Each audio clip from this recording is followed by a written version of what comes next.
And now, Fastened Like Nails with Dr. Mark Hamby.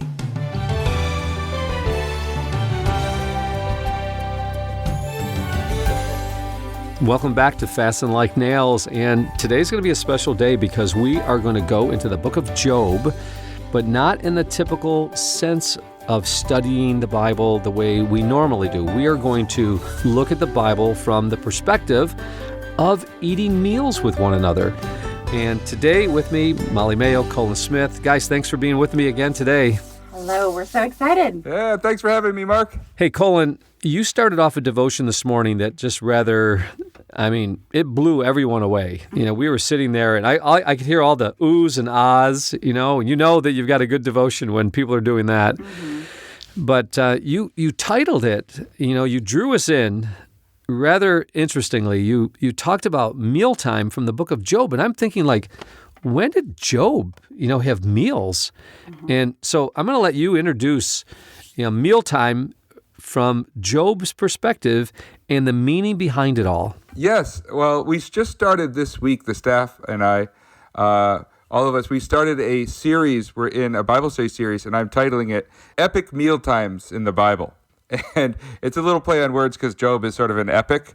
And I want to talk this week with their staff about meals and about food preparation, about what the significance of having a meal was in the Bible. So as Westerners, we have these meal times, and our food times are like McDonald's. Like you go in a drive-through and you just eat alone, and you eat for substance, and then you just keep moving. Or you have hey, I don't know you, let's go out to have a meal together. Whether it be two couples trying to get to know each other, or whether it be a business meeting. But in the ancient world, in the world of the Bible, shared mealtime and shared food preparation was very important for group identity. It was part of forging a group identity, finding out who's on the inside of your group and who's not on the inside of your group. And mealtime also was a time for reinforcing these group dynamics, like who the leader of the group is, the group hierarchy, who the father is at the head of the table, where the children are around the table. So there's so much more going on. You didn't just share a meal with anyone. Food customs, what they did is they reaffirmed what bound you together. They reaffirmed family bonds. They reaffirmed when you had a meal with someone, those people are the people you considered your allies, your friends, your family. And sometimes when you share your bread with someone, you're not just sharing a meal. What you're doing is you're sharing a group identity. This is why when someone shares bread with you and they sit down at your table and then they betray you, it's a cause for great lament or confusion, because you're supposed to be allies. You're supposed to be building each other up. You're supposed to be on the same team. You see Jesus sharing a meal, and he says to the disciples, one of you will betray me. And that was unthinkable because they were in the process of affirming their group identity, their bonds, their love for one another. And he's saying that one of you can betray me, the person who is leading the meal, who's praying for everybody. Unthinkable. And that's where Psalm 41 comes in. They all thought of Psalm 41, which says, my own brother, the one who shared bread with me, has betrayed me. And so a mealtime, the ideal mealtime, it's the idea of sharing a group identity, sharing food means being an ally, being a family member, being an insider, being a member of a group together. And so the ideal family would eat and feast together around the table. Colin, before we go into Job, I was just thinking of in Proverbs, it says, as a man thinks in his heart, so is he. That verse is quoted a lot. And people think it means, the way you think is, the way you think in your heart. So that's the type of person you really are. But if you look at the context, it's in the context of eating a meal. Did you know that? Yes. So it's talking about this ruler. You come and eat with this ruler, and he says, hey, go ahead, enjoy my dainties, eat and drink and enjoy. But as he's thinking in his heart, he's really thinking don't you dare eat my meat. Don't you dare. He's really thinking the opposite of what he seems to be offering the person. And so in that context, it's saying like, be careful who you eat with, because this person, though he's saying one thing, he's actually meaning something entirely different. And that's great advice for young men and women who are looking to get into business. Be very careful before you get into business with someone, and don't go into business with the wrong type of person. That's good. Before you make someone your ally and your family member, make sure you know their character. And if they have character issues, don't go into business with them. Don't make them your ally. Yep, good point. Okay, back to Job. Well, Job is a wealthy individual. He would be what was called a householder or a head of a house. And as a wealthy head of a house, in the beginning of Job, you have a description of his wealth. The book of Job is amazing. So the book of Job is set up chiastically, meaning what comes at the beginning of the book of Job comes at the end. So what you're going to see is verses 1 through 5 of chapter 1 are going to be a direct parallel to chapter 42, verses 7 through 17. And as you go towards the center of the book of Job, each section mirrors each other. Like, for instance, Job starts out with these two discussions between God and the adversary. And at the end, it ends with two discussions between God and Job. And God gives two speeches where he tells Job about himself. Now, when you see the cycles, there's these cycles of Job talking to his friends. There's 3 cycles of these cycles in chapters 4 through chapter 14. Parallel to that is Job talking to his friends. Again, in chapter 32 through 36, you have the same conversations paralleled. And then in the middle of Job, you have 2 sections where Job speaks. You have Job speaks in chapter 27 and in chapter 29 through 31. Those are parallel. And right in the middle of the book of Job is chapter 28. And right in the middle of chapter 28 is a chiastic structure that spans the whole chapter. And do you know what the very center of the book of Job is? The very center? You know, I'm just looking at the chapter and I see the word wisdom. Let's see, 1, 2, 3, 4, and the word understanding or the word discerning, 1, 2, 3, 4. So wisdom and discernment are repeated 4 times from what I see. Yeah. Yes, because the book of Job is wisdom literature. This is wisdom literature. So in the beginning of the book of Job, or the 28th chapter, it says, and he searcheth out all perfections. At the end, in chapter 28 and 27, it says, yea, and he searched out. So at either end, you have searching out. Searching and searching is how this starts.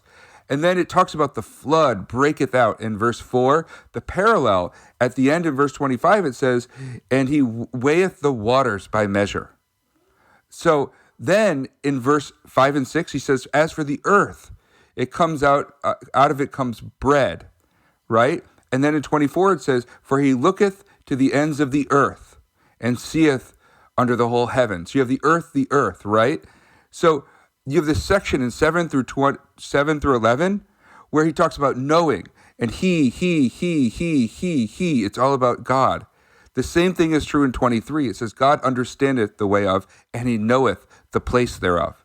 So that's parallel. So then in 12 through 14, you have, but where shall wisdom be found? And where is the place of understanding? The parallel to that is the exact same construction in verse 20 and 22. Whence then comes wisdom, and where is the place of understanding? You see how they're paralleled? In 12 through 14, it says, man knoweth not the price thereof, neither is there found in the land of the living. So the land of the living is also going to be mentioned again. And so it says, the depth said, it is not me, and the sea saith, it is not with me. In 19, it says, neither shall it be valued with pure gold. Parallel construction. 17, it says, the gold and the crystal cannot equal it, meaning wisdom. In 19, it says, the topaz of Ethiopia shall not equal it, meaning wisdom. And right in the center of the 28th chapter, in the center of the book of Job, is verse 18. This is the point of the book. This is the wisdom of the book. It says, no mention shall be made of coral or pearls, for the price of wisdom is above rubies. Wisdom is the most valuable thing. And Job is not going to get this wisdom without suffering. And in the midst of all of this, you can have all the camels and all the oxen and all the wealth in the world. Wisdom is more precious because only God gives that. That's good. This is the value of wisdom. Wisdom comes at a price. And the price of all of this wisdom, and the thing is, you can't obtain wisdom without God. A wicked man can go get pearls, he can go get rubies, he can go get topaz, he can get all of these things. But he can't obtain wisdom without God giving it to him. Colin, one thing that's interesting is that in verse 28, it says, behold, the fear of the Lord, that is wisdom, and to turn away from evil is understanding. You know, when you have those themes in Proverbs 1 and 9, and 1, the fear of the Lord is the beginning of knowledge, Proverbs 1:7, and then Proverbs 9:10, the fear of the Lord is the beginning of wisdom. But here, Colin, notice this. Notice the word Lord here. Do you see it? Ooh. Yeah, I see it. It's Adonai. Master. And he doesn't use Yahweh or Elohim here. He's going to reserve that for later when he teaches a little bit more on what the fear of the Lord really is. And so he leaves the fear of the Lord in a little bit more of a mysterious way. But to obtain wisdom, like you said, requires suffering, but it also requires an understanding of the fear of the Lord and what that really means. And it's defined at the end of verse 28. To turn away from evil is true discernment. Yes. And there's no mistake that the center of this book, the center of it is about wealth versus wisdom, and that this is about a man who had both. He was wise, and he was righteous, and he was wealthy. And his wealth is going to be taken away from him, and all that's left is wisdom. And in order to give him and restore that wealth twofold at the end of the book, God needs to first take that wealth away to teach him a lesson. Wow. That's powerful. Yeah. And Colin, isn't it true that today, in our modern world, I mean, God's teaching us the same thing? How many people are living their lives for their retirement, their future 401k or whatever, and when God really is teaching each one of us that it is impossible to live without faith, trusting Him entirely. And so God may have to remove certain things from us. I just ran across a situation just the other day. A very close friend of mine, her husband died. And her husband was, they had one of the greatest marriages I think I've ever seen. They loved each other. They spent time together. They didn't have any children, but they just enjoyed each other. Whenever you saw them together, they were just having fun. Aww. And he died. And she is devastated. And I'm just, I couldn't tell her this, but sometimes, unless we are completely holding on to Christ, He will remove things from us so that we'll be totally dependent upon Him. Colin, isn't that exactly what God's trying to teach Job here? Exactly. That is exactly what He's trying to teach him. And if you don't remove the wealth, you never learn the lesson. Ooh. If you don't have sacrifice, you never obtain the prize. I have a question. Yes, absolutely. So are y'all saying that Job was not leaning fully on the Lord, and so that's why he went through all this suffering? Absolutely. That's crazy. I'm saying Job learned the value of wisdom in the midst of it. And without the removal of all these other things, I don't think he would have learned the same lesson. Here's a question, Molly. This is the same question, just rephrased. How did Jesus learn obedience? How can God learn anything? His knowledge is perfect. Even more than Job, Jesus gave up way more than Job to come to earth. And he sacrificed way more, and he bore way more injustice, even to the point of death. Job never died. There's a verse in Hebrews chapter 10. It says, though he were a son, yet learned he obedience by the things which he suffered. Yes, and he was righteous. So I think Job and Jesus have this in common, that they were both righteous men. And the things they learned, it's about them experiencing it firsthand, experiencing God. and getting to experience that. Okay, so Molly, what you're trying to say is that Job was righteous, but he couldn't have learned this next level of trust without the removal of his wealth. Yes. Okay, Yeah, cool. absolutely. Yeah, absolutely. Well, let's talk about Job's wealth. Go with me to the beginning of the book of Job. I want to point this out because the beginning, the first 5 verses, are a complete parallel to the last part of Job. The beginning and the end are the same, but Job is not the same person at the end of the book that he is in the beginning. And so how do you have a righteous man and then at the end have him grow and change and learn something? So this is really great. So let's go. It says, there was a man of the land of Uz whose name was Job, and that man was blameless and upright, and one who feared God and shunned evil. So this is important to know, that the problem isn't in Job. Let's keep going. It says, then he had 7 sons and 3 daughters were born to him. So Molly, you've taken my classes. In every class, a narrative has these elements in the beginning. It introduces the person, where they're from, and their problem. What's the problem?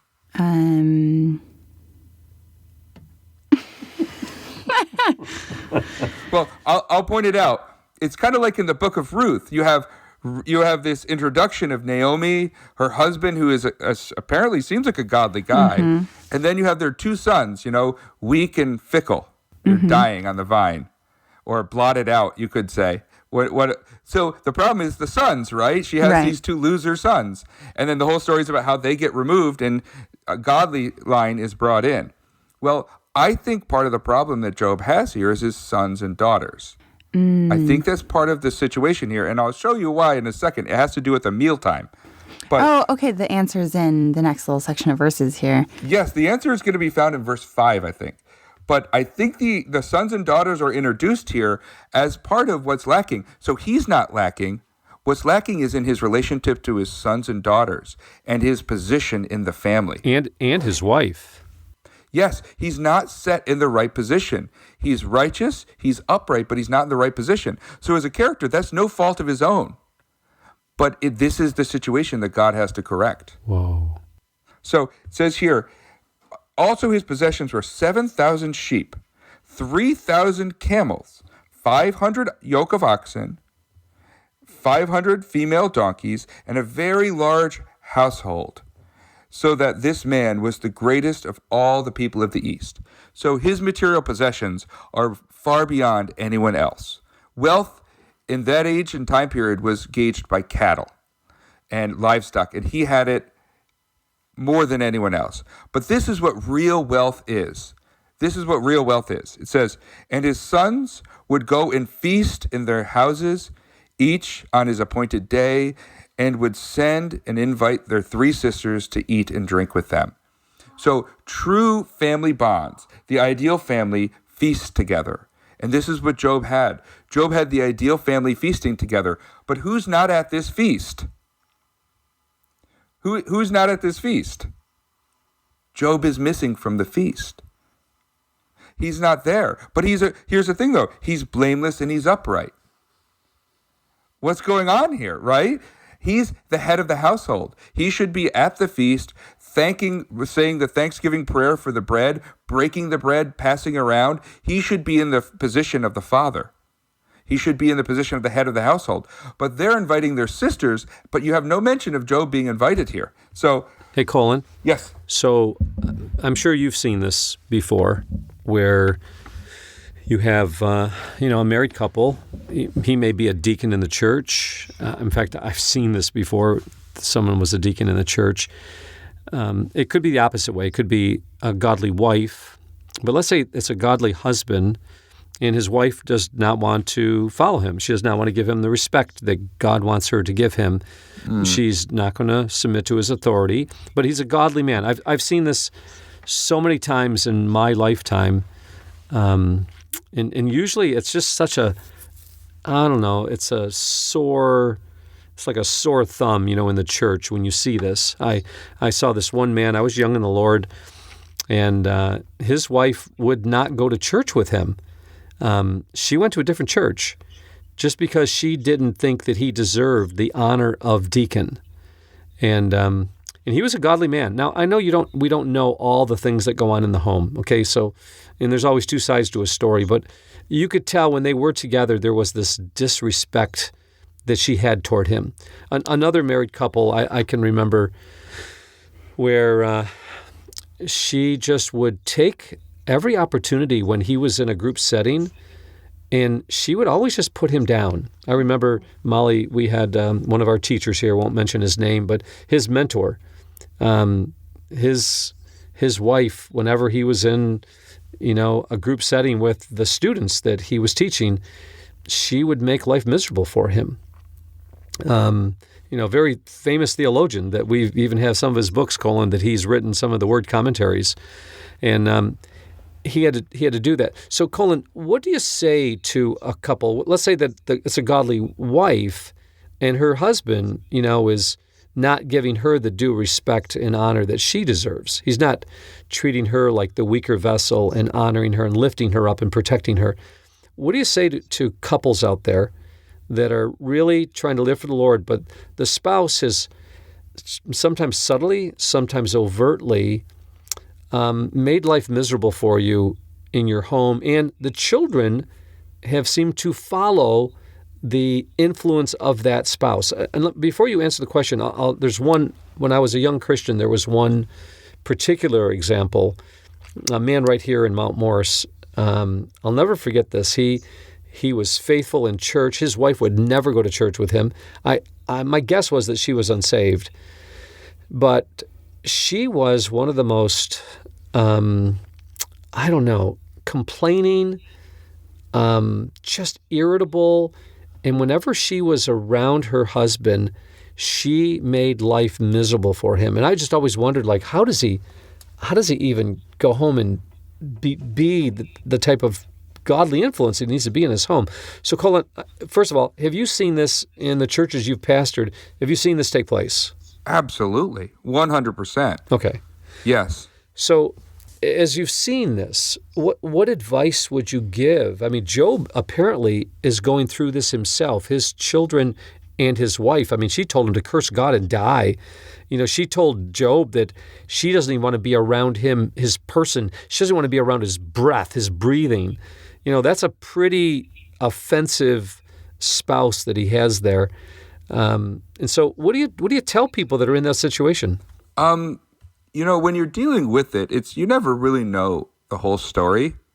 As a child of a person who sacrificed major sacrifices in order to serve the Lord, in order to bless other people, I can tell you it's not easy being a family member of someone who sacrifices in order to serve the Lord.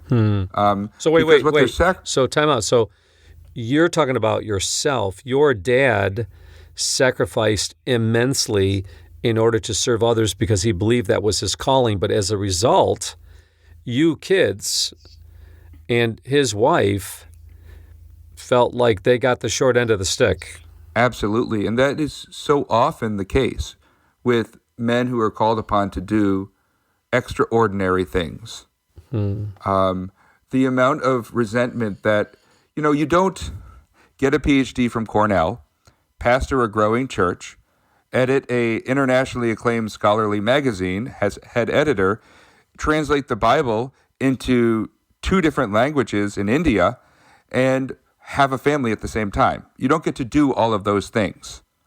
So when the family takes a backseat to all of these other things, you look at it from a child's perspective as a child, and the adult believer looks at it from an adult believer perspective.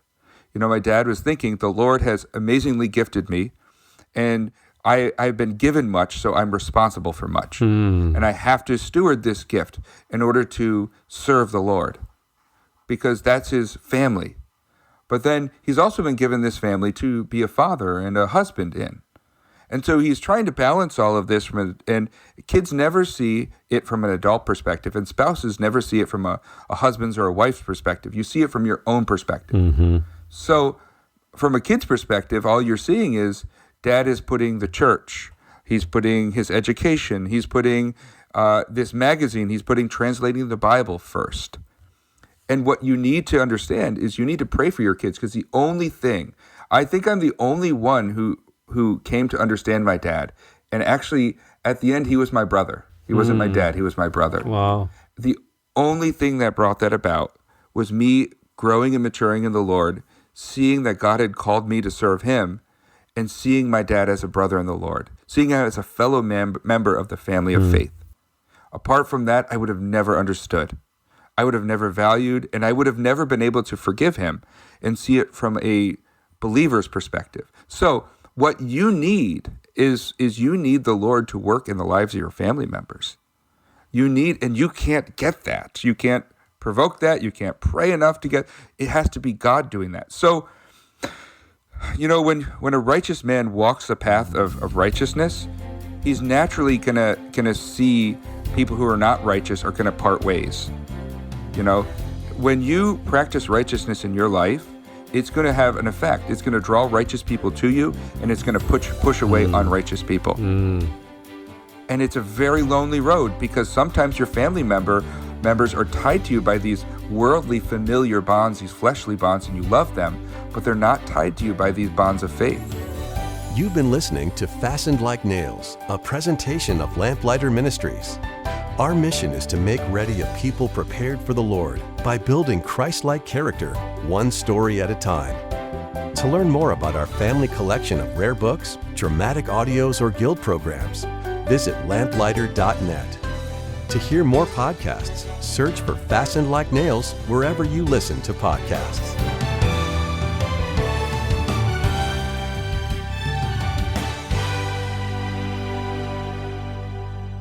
Don't cover your eyes, Rosa. You need to see me jump. Charlie is a typical boy with a typical sense of humor. Ooh, that was great fun. But one day, his grandfather gives him a choice that's anything but typical. I need an heir for my estate.